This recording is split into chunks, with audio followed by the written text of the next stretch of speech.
শাবান মাস আমাদের মাঝে এসেছে। এই মাসে আমরা কি করতে পারি, আমাদের কি কি করণীয়, কি কি করতে হবে, কি কি বাদ দিতে হবে, এগুলো আমাদের জানার দরকার আছে না নেই? দরকার আছে।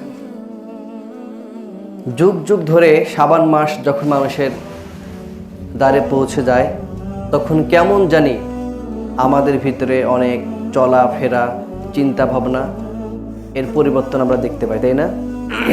কিন্তু এগুলো কোনটা সঠিক, কোনটা ব্যাঠিক, কোনটা হালাল, কোনটা হারাম, কোনটা বিদআত, এগুলো আসলে আমরা সঠিকভাবে রিয়েলাইজ করতে পারি না। প্রথম নম্বর কথা হচ্ছে, রমাদানে আমরা কি করব? প্রথম প্রশ্ন যদি করি, রমাদানে আমরা কি করব? রমাদানের আগে এই শাবান মাসে আমাদের করণীয় কি? আমরা কি প্রস্তুতি নিতে পারি? আমাদের আমল কিরূপ হবে এটা আমরা জানবো। প্রথমে যদি প্রশ্ন করি শাবান মাসে আমরা কি করব, তাহলে এর উত্তরটা আমাদেরকে নিতে হবে সাহাবায়ে কেরামদের কাছ থেকে, তাই না? আল্লাহ রাসূলের কাছ থেকে নিতে হবে, সাহাবায়ে কেরামের কাছ থেকে নিতে হবে। তো যদি আমরা প্রশ্ন করি যে এই শাবান মাসে আল্লাহ রাসূল সাল্লাল্লাহু আলাইহি ওয়াসাল্লাম কি করতেন,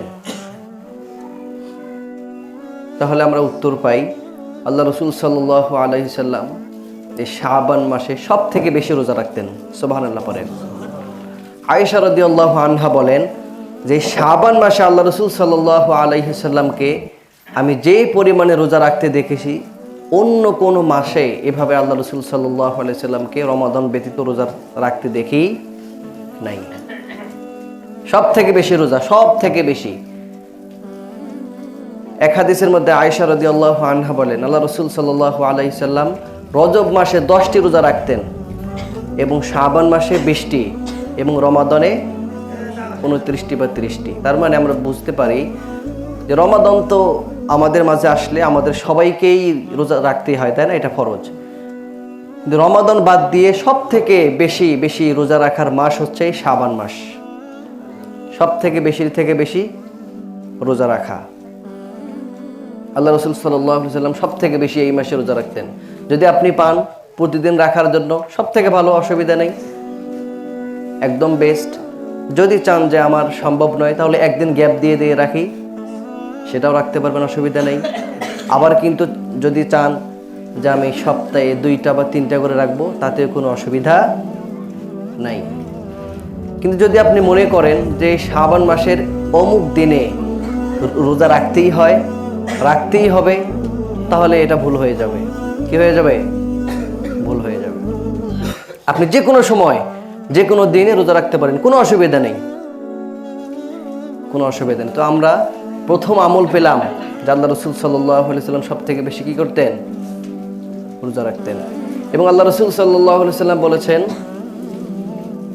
যে শাবান শাহরি, এই শাবান হচ্ছে আমার মাস, রমাদান শাহরুল্লাহ, এবং রমাদান মাস হচ্ছে আল্লাহ রাব্বুল আলামিনের মাস। তার মানে আল্লাহ রাসূল সাল্লাল্লাহু আলাইহি ওয়াসাল্লাম এই মাসটাকে নিজের মনে করে নিয়েছিলেন, নিজের মতো করে আমল করতেন। বেশি বেশি আমল, বেশি বেশি রোজা, বেশি বেশি সাদাকা দেওয়ার প্রস্তুতি। রমাদানে যে আমরা বন্দোবস্ত করব, আমাদের পূর্ব পরিস্থিতির ব্যাপার আছে না, সব কিছুই আল্লাহ রাসূল সাল্লাল্লাহু আলাইহি ওয়াসাল্লাম নিজের মাস মনে করে, নিজের মতো করে, গুছিয়ে গুছিয়ে, সুন্দর করে, বুঝে বুঝে রমাদানের প্রস্তুতি নিয়েছিলেন। তো আমাদের উচিত সব থেকে বেশি এই মাসে কি করা? রোজা রাখা। বেশি বেশি দান সাদাকা আল্লাহ রাসূল করেছিলেন, দান সাদাকা করা। এরপর কোরআনের তাগিদ দিয়েছিলেন, কোরআন শিক্ষার তাগিদ। রমাদান মাসে আল্লাহ রাব্বুল আলামিন কোরআন নাজিল করেছেন আল্লাহ রাসূল সাল্লাল্লাহু আলাইহি ওয়াসাল্লামের উপর দীর্ঘ 23 বছরে, তাই না? মাক্কি এবং মাদানী জীবন মিলে। তো এই রমাদান মাস যখন আসতো, তখন এক বছরে যতটুকু কোরআন নাজিল হয়েছিল আল্লাহ রাব্বুল আলামিনের পক্ষ থেকে, এই কোরআনটা জিবরাইল আলাইহিস সালাম আল্লাহ রাসূল সাল্লাল্লাহু আলাইহি ওয়াসাল্লামকে রিভাইজ করতেন, শুনানি দিতেন, রিডিং পড়ে পড়ে শুনাইতেন, মুখস্থ শুনাইতেন আল্লাহ রাসূল সাল্লাল্লাহু আলাইহি ওয়াসাল্লামকে।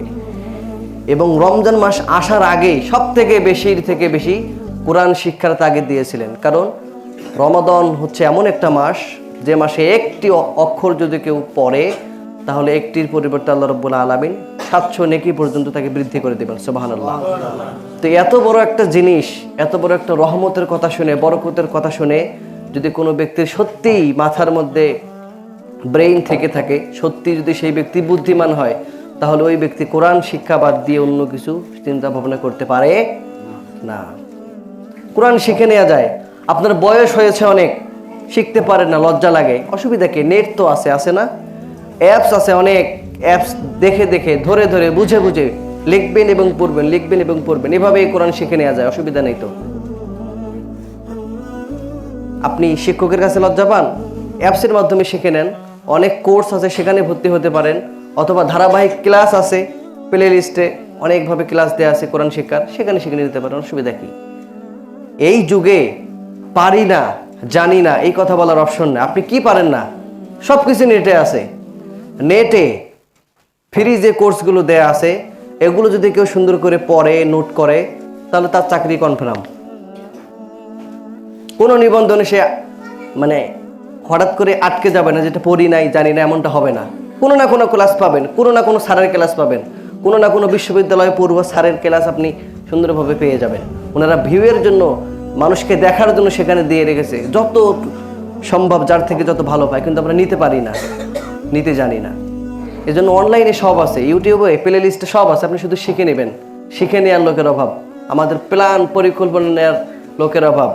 আমরা ক্রিয়েটিভ না, কে আমাদেরকে কখন সামনে দিবে, কে কখন আমাদেরকে এনে দেবে, সুন্দরভাবে ব্যবহার করব, এই ধান্দায় আমরা থাকি। কিন্তু নিজে যে বের করে নেয়া, নিজে খুঁজে নেয়া, নিজে একটু ট্রাই করা, এটাকে নিয়ে চিন্তা ভাবনা গবেষণা করা, এই টেন্ডেন্সি আমাদের ভিতরে কাজ করেন। এজন্য কোরআনের শিক্ষার জন্য আপনি অনেক তাগিদ আনবেন ভিতরে।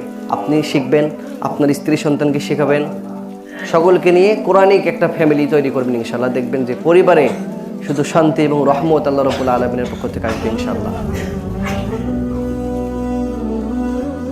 তো এই মাস ঘিরে অনেক বিদআত আমাদের পরিবার, পরিবেশে, সমাজে চলে, অনেক বিদআত। এই মাসে আমরা মনে করি কি যে এই মাসে মনে হয় মানুষকে অনেক কিছু খাওয়াতে হয়, এটা অনেক গ্রামে প্রচলিত আছে। হ্যাঁ, ইভেন এমনকি এই এলাকায়ও থাকতে পারে এটা, যে এই মাসে হুজুরকে বেশি বেশি খাওয়াতে হবে, তাই না? বা ফকির মিসকিনকে খুব বেশি খাওয়াতে হয় এই মাসে। হ্যাঁ, খাওয়ানো অনেক ভালো কাজ। আল্লাহ রাসূলকে বলা হলো, হে রাসূল, আইয়ুল ইসলামি খৈরুন, ইসলামে কোন জিনিসটি উত্তম, সুন্দরভাবে আমাদেরকে বলে দেন তো। তখন আল্লাহ রাসূল বলছেন, তুতআইমুত তাআম ওয়া তুকরিউস সালাম, তুমি মানুষকে খাদ্য খাওয়াবে এবং বেশি বেশি সালামের প্রচলন করবে, এই দুইটা জিনিস ইসলাম সব থেকে উত্তম। তো খাওয়াতে কোনো অসুবিধা নেই, আপনি মানুষকে খাওয়াবেন, সে আপনার বাড়িতে এসে খাবে, আপনিও তার দাওয়াত অ্যাকসেপ্ট করবেন, তার বাড়িতে যাবেন, তাতে কোনো অসুবিধা নেই। কিন্তু খাওয়াতেই হয়, খাওয়ানোই লাগবে। এখনকার হুজুরা অনেক কথা বলে, আমাদের বাপদাদারা তো এই মাসে অনেক কিছু করতো, এখন কিছুই করে না। এই কথাগুলো ভেবে মনে ধারণ করে যদি আপনি এগুলো করেন, খাওয়াতেই হয়, এভাবে যদি আপনি করেন, তাহলে কি হবে? বিদআত হয়ে যাবে। কি হবে? বিদআত, অবশ্যই বিদআত হয়ে যাবে।